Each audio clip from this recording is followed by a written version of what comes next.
Pagkatapos ng baha, pagdami naman ng lamok ang problema ng mga residente sa ilang lugar sa Calasiao, Pangasinan. Tutukan sa report ni Claire Lacanilaw.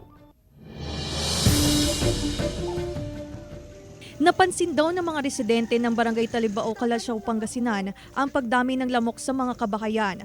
Kahit humupa na ang baha, may mga bahagi pa rin na may naipong tubig o stagnant water na maaring pamahayan ng mga lamok. Nangangamba raw ang mga residente sa banta ng dengue at iba pang sakit. Malaking tulong daw ang pagsasagawa ng fogging operation sa mga barangay. Iba-ibang sektor rin. Yung mga daga rin, daga. Yung po problema namin dito sa lugar. Sobrang apektado po talaga. Sa mga bata, lalo sa mga bata. Mahirap pagkasakit. Dengue, yung kinakatakutan. Nangangamba sila, ma'am, dahil baka mamaya dadapo sa amin, magkasakit yung mga anak ko. Kapag yung operation, ma'am, kasi lalo na naiba yung mga tubig dito sa amin. Kaya yun ang nire-request namin, ma'am, paging operation. Para maiwasan ng pagdami ng dengue cases sa bayan, nagkasana ng fogging operation ang Calasiao Municipal Health Office sa mga barangay.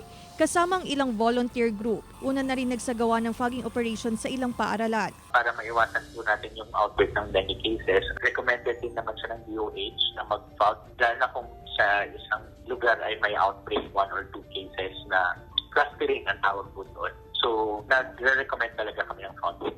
Bukod sa fogging operation, namamahagi rin ang Calasiao MHO ng libreng larvicidal treatment na maaring ilagay sa mga naipong tubig para hindi pamahaya ng lamok. Kasama si Ron Alister Taniedo, Claire Lacanilaw, 1 North Central Luzon.